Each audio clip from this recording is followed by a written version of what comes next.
Baik, selamat pagi teman-teman. Ini merupakan kuliah yang ke-12, kuliah tanggal 26 Juni 2021. Pertemuan kita tinggal 3 kali.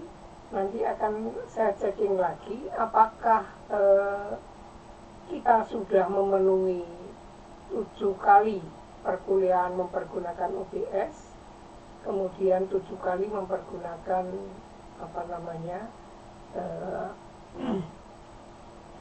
program yang lain, mempergunakan Meet.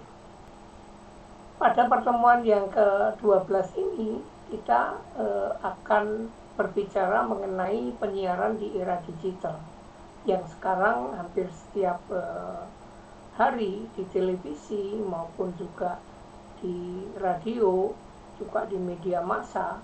Ketika kita melihat gambar binatang komodo yang mempergunakan baju kuning, itu adalah lambang bagaimana kedepannya kita akan mempergunakan teknologi yang baru, mempergunakan digital.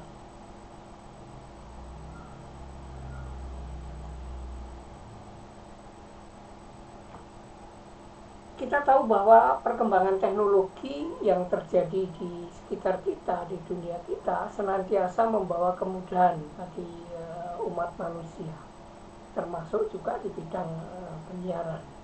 Salah satunya adalah digitalisasi di bidang televisi, termasuk juga di radio dan sebagainya. Bahkan untuk jurnalisme itu sudah model jurnalisme digital. Teknologi ini akan membuka jalan untuk meningkatkan jumlah lembaga penyiaran untuk beroperasi di Indonesia.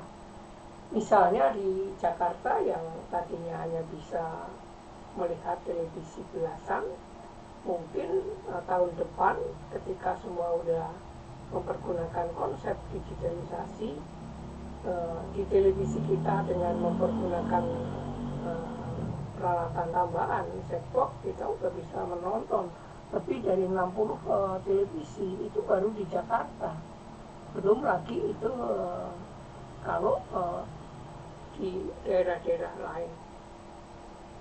Memang beberapa televisi sudah dikemas dalam konteks mempergunakan digitalisasi. Ini televisi-televisi yang baru, sehingga tidak memerlukan tambahan set-box lagi.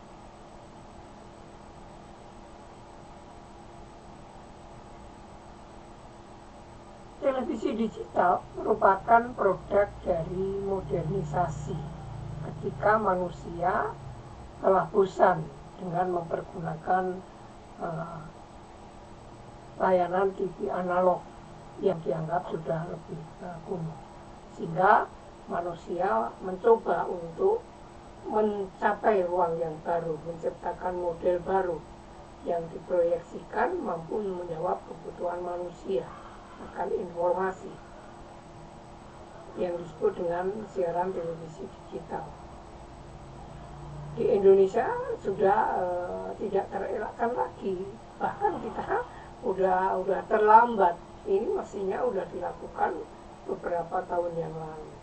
Di negara ASEAN kita paling lambat untuk merespon, sementara di tempat-tempat lain sudah bisa menikmati dengan konsep-konsep yang baru.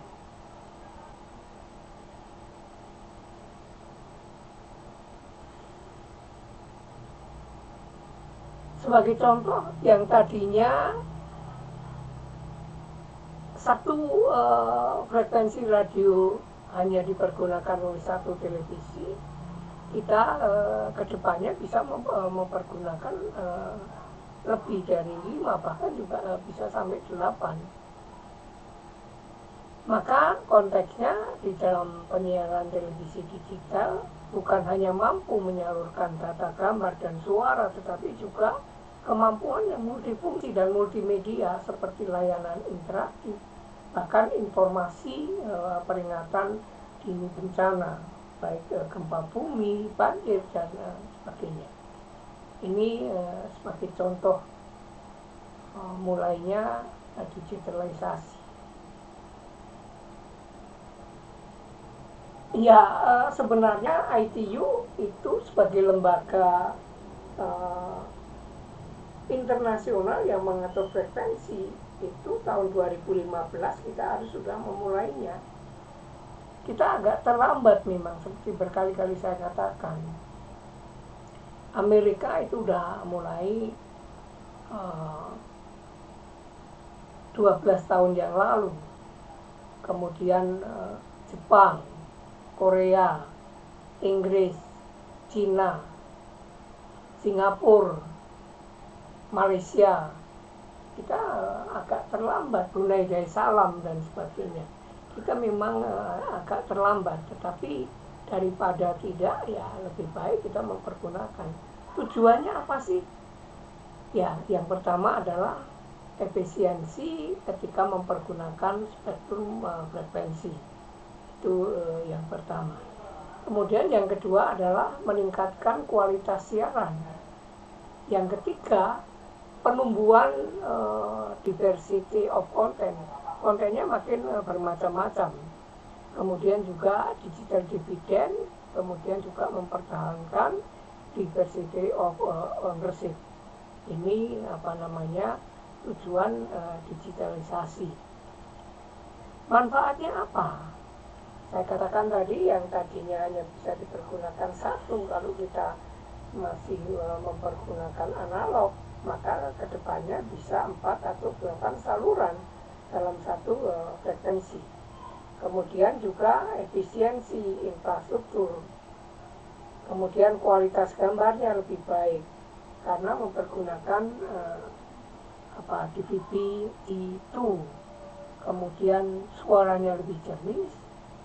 Kemudian yang lain adalah jumlah saluran program siaran. Seperti saya katakan tadi, kalau sekarang kita baru bisa menonton TV sekitar 12, nantinya bisa 60 lebih untuk mempergunakan teknologi tersebut.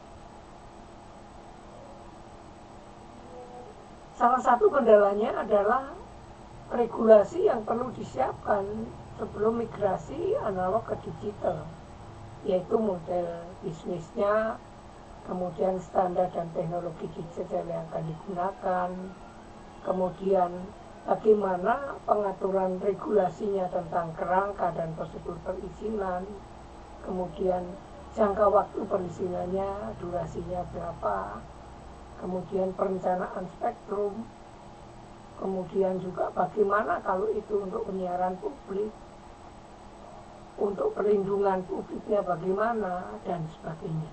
Tentu saja termasuk juga dalam organisasi pelaksanaan migrasi dari analog ke digital.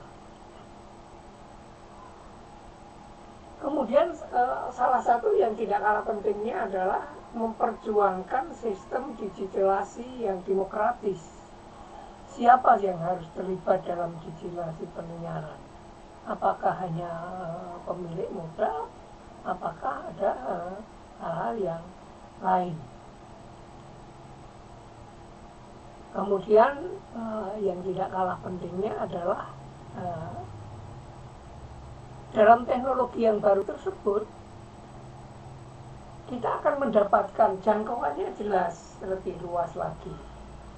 Kemudian tadi sudah dikatakan infrastrukturnya lebih sedikit. Kemudian juga biayanya lebih minim. Karena kita misalkan kita sudah mempergunakan televisi yang analog, kemudian tinggal kita untuk menambahkan mempergunakan MUX yang di mana penyedia MUX-nya. Ada yang mempergunakan model di Metro, ada yang di MNC, ada juga yang di TVRI dan sebagainya. Tergantung dari kesepakatan dan keinginan kita mau bergabung ke mana. Kemudian tentu saja kita juga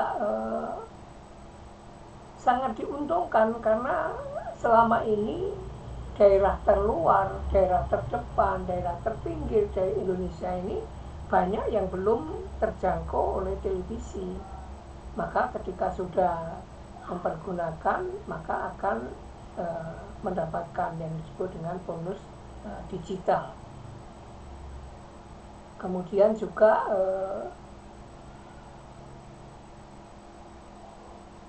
teknologi dari waktu semakin berkembang. Kemudian dari situ akan muncul jasa-jasa penyiaran.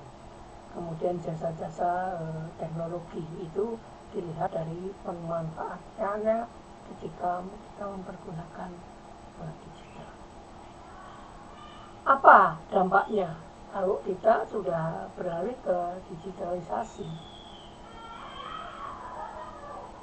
Yang pertama adalah sebagai penonton kita akan dihadirkan banyaknya pilihan dengan kualitas yang gambarnya lebih baik. Kemudian munculnya konsep baru dalam perangkat keras televisi. Kemudian kita bisa melakukan interaktif dengan mempergunakan mobile dan berbasis data. Maka berkaitan dengan lembaga penyiaran, organisasi penyiaran dihadapkan pada kompetisi yang lebih berat karena semakin banyaknya kompetitor. Ini mendorong kita untuk bagaimana menciptakan kreativitas dari masing-masing televisi. Maka pertarungannya adalah konten. Dengan konten yang lebih bagus tentu saja kita bisa menang dengan kompetitor yang lain. Kemudian juga akan menimbulkan dampak sosial dari kebiasaan menonton. Karena konten acaranya berubah, maka fenomenanya perlu dilakukan peralihan dari analog ke digital. Ada 6 perspektif di dalam peran media. Yang pertama adalah ketika kita hanya melihat media massa sebagai jendela yang memungkinkan khalayak melihat yang sedang terjadi di luar, atau merupakan sarana belajar untuk mengetahui berbagai peristiwa. Itu peran media yang pertama. Yang kedua, bisa juga dianggap sebagai cermin peristiwa yang ada di masyarakat maupun di benua yang lain yang merefleksikan apa adanya.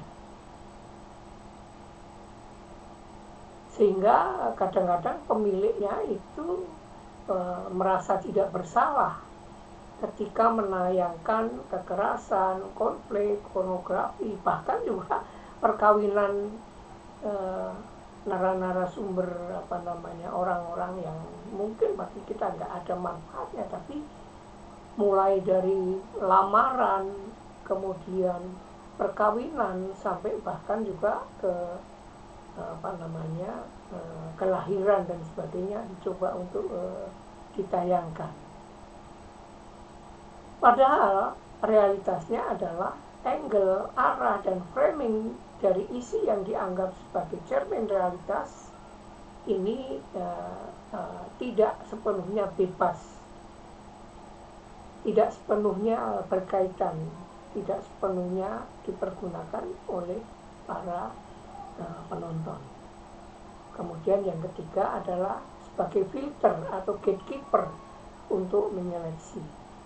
Kemudian yang keempat adalah sebagai guide untuk penunjuk jalan atau interpreter. Yang kelima adalah sebagai forum untuk melakukan presentasi. Kemudian yang terakhir adalah sebagai interlokutor yang tidak sekedar tempat berlalu lalangnya informasi, tapi juga sebagai partner komunikasi yang konteksnya adalah interaktif. Itulah teman-teman pertemuan kita yang ke-12. Ya, saya minta kalian juga aktif untuk melihatnya di YouTube, karena di situ akan muncul forum kalian juga sebagai bukti bahwa kalian hadir di dalam perkuliahan. Untuk itu saya ucapkan terima kasih atas kebersamaan kita di perkuliahan yang ke-12 ini. Sampai ketemu nanti di awal bulan Juli. Terima kasih. Jangan lupa tetap mempergunakan